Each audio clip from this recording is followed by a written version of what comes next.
Hi, today I'm going to go over the Unit 3 study guide on energy, and feel free to start and stop the video if you need more time to type in or write in your answers. Okay, so let's jump right into this. Number one, organic compounds, organic molecules, and biomolecules are all the same thing. They all contain carbon. Two, there are four types of organic molecules: carbohydrates, lipids, proteins, and nucleic acids. And you might have to add proteins in with lipids because there's only 3 boxes there. Number three, the monomer, the subunit of a carbohydrate, is a monosaccharide. 4, another word for sugar or for carbohydrate is sugars. 5, a bunch of sugars linked together is called a polysaccharide. Number 6, this example of a carbohydrate is a monosaccharide and looks like a ring with 6 sides. It's glucose. Number 7, this example of a carbohydrate is a polysaccharide. It's found in cell walls of plants and is used for structural support, cellulose. 8, this example of a carbohydrate is a polysaccharide and is used to store extra energy in plants, starch. Number 9, this example of a carbohydrate is a polysaccharide and is used to store extra energy in animals, glycogen. Number 10, the name of the bonds between amino acids in a protein, peptide bonds. Number 11, ribosomes make proteins based on instructions from nucleic acid, which of course are DNA and RNA. Number 12, the instructions for making proteins are located in the nucleus. That's where DNA is located.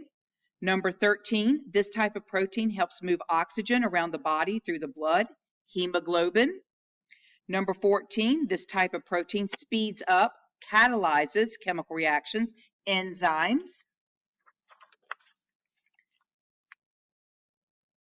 Number 15, match the following organic compounds with their structure or monomer. Write the letter of the monomer and its name next to the name of the compound. So the monomer for carbohydrates are monosaccharide, and then the picture is D. The protein monomers are amino acids, and the picture is C. This is the structure of an amino acid. Nucleic acids, the monomers are nucleotides, and the picture is A. And then for lipid, the monomers are fatty acids and glycerol, and the picture is B. This is just one fatty acid. Number 16 in the chart. Again, the monomer that makes up carbohydrates are monosaccharides. Again, it's the main energy source for the cell, provides structural support of the cell. Examples include glucose, cellulose, glycogen, and starch. For lipids, the monomers are fatty acids and glycerol.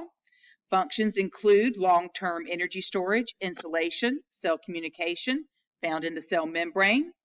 Examples include fats, oils, waxes, steroids, which are a type of hormone, and of course phospholipids that help make up the cell membrane.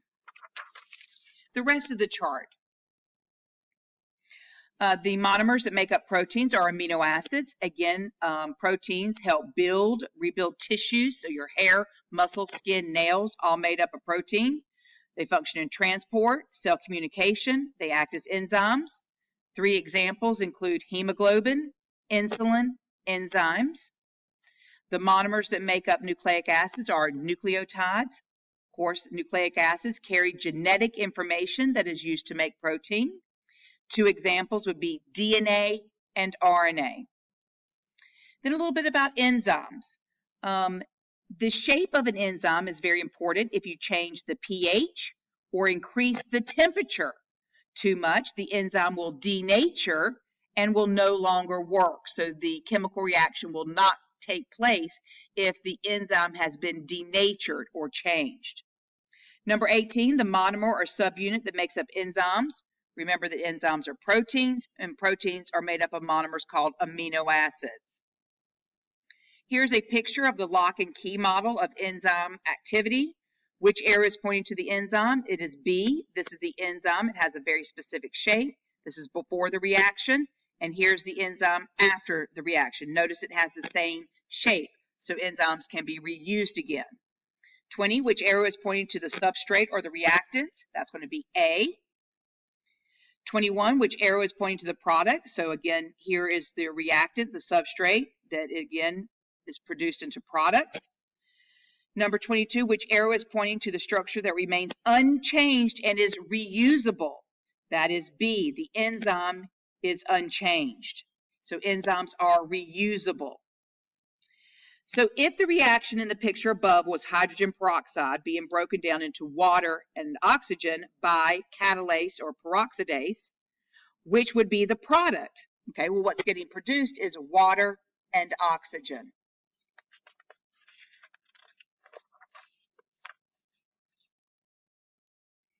Number 24, what would be the catalyst? Remember, catalyst is an enzyme. It would be catalase. It ends in ACE, A-S-E. Peroxidase would also fit there. 25, what would be the reactants? Remember, the reactants are the substrate, and so hydrogen peroxide. Number 26, which graph below, in the graph below, which line shows a reaction with an enzyme? Okay, it's going to be this one, the lower one, the one that I've highlighted in blue. When you have a reaction that has an enzyme, the activation energy is much lower than when there's not an enzyme. So again, this little hump is showing you the activation energy, the energy that's needed to get the chemical reaction started. And reactions with enzymes, that activation energy is much lower, so the reaction will be able to occur at a faster rate with an enzyme. Number 27, in the graph, what happens to the rate of an enzyme reaction as the enzyme concentration increases? It also increases. So more enzyme, the rate of the reaction increases. This is just reading a graph. 28, if an enzyme works best at 30 degrees Celsius, what will most likely happen to the reaction at 70 degrees Celsius? So that's a big, huge increase in temperature. So the chemical reaction will not take place because the enzyme denatures.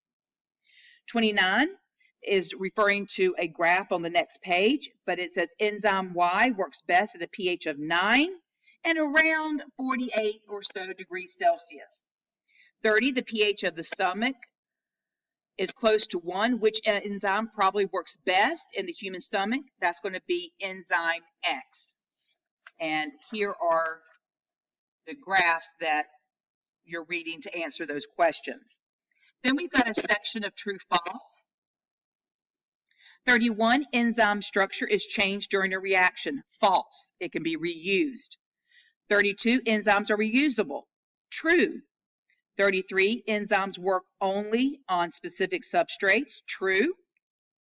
34, enzymes are carbohydrates. False. They're proteins, which is number 35. Enzymes are proteins. True.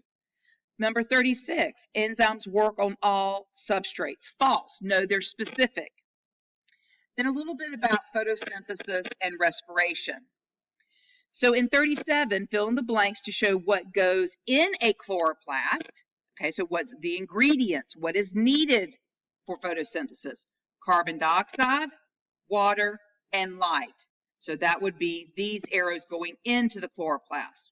What gets produced? The out arrows, glucose, that's food, sugar, and oxygen. So now let's do the same thing for respiration, aerobic respiration.